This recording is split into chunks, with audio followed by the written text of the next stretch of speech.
ಬೆಳಗ್ಗೆಯಿಂದ ನಿನ್ನೆ ಮೊನ್ನೆಯಿಂದ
ಹಲಸೆಲ್ಲ ಆಗುತ್ತಾ ಇಲ್ಲಿ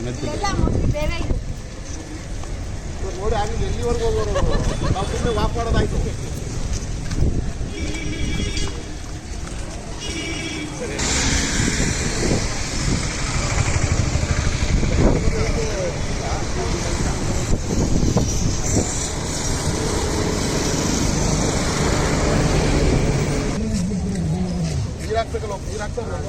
ಪರಿಸರ ದಿನಾಚರಣೆಯನ್ನು ಆಚರಿಸ್ತಾ ಇದ್ದೀವಿ. ನಮ್ಮ ಕಮಿಷನರ್ ಅವರ ನೇತೃತ್ವದಲ್ಲಿ ಎಲ್ಲ ನಮ್ಮ ಗೌರವಾನ್ವಿತ ಮಹಾನಗರ ಪಾಲಿಕೆಯ ಸಿಬ್ಬಂದಿ ವರ್ಗದವರಿಗೆ, ನಮ್ಮ ಗೌರವಾನ್ವಿತ ಪೌರ ಕಾರ್ಮಿಕರಿಗೆ ಎಲ್ರಿಗೂ ನಮಸ್ಕಾರಗಳು, ಶುಭೋದಯ. ಪರಿಸರ ಅಂತ ಹೇಳಿದ್ರೆ ನಮ್ಮೆಲ್ಲರ ಜವಾಬ್ದಾರಿ. ನಾವೆಷ್ಟು ನಮ್ಮ ಆಂತರಿಕ ಮತ್ತೆ ನಮ್ಮ ಶುಚಿತ್ವವನ್ನು ಕಾಪಾಡ್ಕೋತೀವಿ, ನಮ್ಮ ಸುತ್ತಮುತ್ತಲಿನ ಶುಚಿತ್ವವನ್ನು ಕಾಪಾಡ್ಕೊಳ್ಳೋದು ನಮ್ಮೆಲ್ಲರ ಜವಾಬ್ದಾರಿಯಾಗಿರ್ತದೆ. ನಮಗೆ ಉಚಿತವಾಗಿ ಏನಾದರೂ ಪ್ರಪಂಚದಲ್ಲಿ ಸಿಗ್ತಾ ಇದೆ ಅಂತ ಹೇಳಿದ್ರೆ ಅದಕ್ಕೆ ಗಾಳಿ, ನೀರು, ಜಲ ಮತ್ತೆ ಮಣ್ಣು, ಇದು ಉಚಿತವಾಗಿ ನಮಗೆ ಪರಿಸರ ಕೊಡ್ತಿದೆ. ನಾವೇನು ಪರಿಸರಕ್ಕೆ ಮತ್ತೆ ಕೊಡ್ತಿದ್ದೀವಿ ಅನ್ನೋದು ನಾವು ಆತ್ಮಾವಲೋಕನ ಮಾಡ್ಕೋಬೇಕಾಗ್ತದೆ. ಇವತ್ತು ನಾವು ಪ್ಲಾಸ್ಟಿಕ್ ಮುಕ್ತವಾಗಿರಬಹುದು, ಮತ್ತೆ ಅತ್ಯಂತ ಶುಚಿತ್ವ ಕಾಪಾಡಿಕೊಳ್ಳುವಂಥದ್ದು ನಮ್ಮೆಲ್ಲರ ಜವಾಬ್ದಾರಿ ಆಗಿರ್ತದೆ. ಪರಿಸರಕ್ಕೆ ನಾವು ಎಷ್ಟು ಪರಿಸರ ನಮಗೆ ಯಾವುದೇ ರೀತಿಯ ಒಂದು ಏನಂತ ಹೇಳ್ತಾರಲ್ಲ,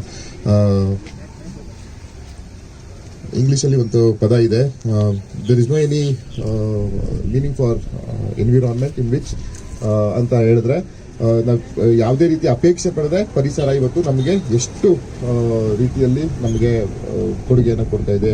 ನಾವು ಶುದ್ಧವಾದ ಗಾಳಿಯನ್ನು ಕುಡಿತಾ ಇದ್ದೀವಿ, ಇದೆಲ್ಲ ಕೊಡ್ತಾ ಇದ್ದೀವಿ. ಹಾಗಾಗಿ ನಾವು ಏನು ಪರಿಸರಕ್ಕೆ ಕೊಡ್ತಾ ಇದ್ದೀವಿ ಅನ್ನೋದು ನಾವು ನಮಗೆ ಯಕ್ಷ ಪ್ರಶ್ನೆಯನ್ನು ನಾವು ಹಾಕೊಳ್ಬೇಕಾಗ್ತದೆ. ಇವತ್ತು ನಾವು ಪರಿಸರ ದಿನಾಚರಣೆ ಒಂದೇ ದಿನ ನಾವು ಇವತ್ತು ಸ್ಯಾಪ್ಲಿಂಗ್ಸ್ ಮಾಡೋದಲ್ಲ, ಏನು ಗಿಡ ನೆಡೋದಲ್ಲ, 365 ದಿನ ಪ್ರಕೃತಿಗೆ ನಾವು ಏನು ಕೊಡ್ತಾ ಇದ್ದೀವಿ ಅನ್ನೋದನ್ನು ನಾವು ಆತ್ಮಾವಲೋಕನ ಮಾಡಿಕೊಂಡು ನಾವು ಪರಿಸರವನ್ನು ಶುಚಿತ್ವವಾಗಿರುವಂಥ ಕೆಲಸವನ್ನು ಮಾಡಬೇಕು. ಅದಕ್ಕೆ ಮುಖ್ಯವಾಗಿ ಇವತ್ತು ಏನಾದರೂ ನಮ್ಮ ಹಾಸನದಲ್ಲಿ ಶುಚಿತ್ವ ಕಾಪಾಡ್ತಾ ಇದೆ, ಪರಿಸರಕ್ಕೆ ನಾವೇನಾದ್ರು ಕೊಡುಗೆ ಕೊಡ್ತಾ ಇದ್ದಾರೆ ಅಂತ ಹೇಳಿದ್ರೆ ಪ್ರಪ್ರಥಮವಾಗಿ ಅದು ನಮ್ಮ ಪೌರ ಕಾರ್ಮಿಕರು. ಅವ್ರಿಗೆ ನಾವು ಕೃತಜ್ಞತೆಗಳನ್ನ ಪ್ರಪ್ರಥಮವಾಗಿ ನಾವು ಸಲ್ಲಿಸಬೇಕಾಗ್ತದೆ. ನಾವೆಲ್ಲರೂ ನಮ್ಮ ಕಾರ್ಯವತ್ತರದಿರ್ತೀವಿ, ಆದರೆ ಪರಿಸರಕ್ಕೋಸ್ಕರ ಹಗಲಿರುಳು ದುಡಿದು ಶುಚಿತ್ವವನ್ನು ಕಾಪಾಡ್ತಿರುವುದು ನಮ್ಮ ನಗರವನ್ನ, ಅದು ನಮ್ಮ ಪೌರ ಕಾರ್ಮಿಕರು. ಅವರಿಂದ ಇವತ್ತು ನಾವು ನಗರ ಶುದ್ಧವಾಗಿದೆ, ಜೊತೆಗೆ ಪರಿಸರಕ್ಕೆ ಏನಾದ್ರು ಒಂದು ದೊಡ್ಡದಾದಂತಹ ಕೊಡುಗೆನ ಅವ್ರು ಕೊಡ್ತಾ ಇದ್ದಾರೆ. ಹಾಗಾಗಿ ಪರಿಸರ ದಿನಾಚರಣೆ ಶುಭಾಶಯಗಳನ್ನ ಕೋರುತ್ತಾ ಎಲ್ಲರೂ ಜವಾಬ್ದಾರಿಯುತವಾದಂತಹ ಪ್ರಜೆಗಳು ನಾವು ಪರಿಸರವನ್ನ ಉಳಿಸಿ ಪರಿಸರವನ್ನ ಬೆಳೆಸುವಂತ ಕೆಲಸವನ್ನ ಮಾಡಬೇಕು. ಮುಂದಿನ ಪೀಳಿಗೆಗೆ ಪರಿಸರವನ್ನ ಉಳಿಸುವಂತ ಕೆಲಸ ಮಾಡಿ ಅವರಿಗೆ ನಾವು ಶುದ್ಧವಂತಹ ಗಾಳಿ, ಶುದ್ಧವಾದಂತಹ ನೀರು, ಮಣ್ಣನ್ನ ಕೊಡುವಂಥದ್ದು ನಮ್ಮೆಲ್ಲರ ಜವಾಬ್ದಾರಿ ಅಂತ ಹೇಳ್ತಾ ನಾನು ಎರಡು ಮಾತನ್ನು ಮುಗಿಸ್ತೀನಿ. ಎಲ್ಲರಿಗೂ ನಮಸ್ಕಾರ.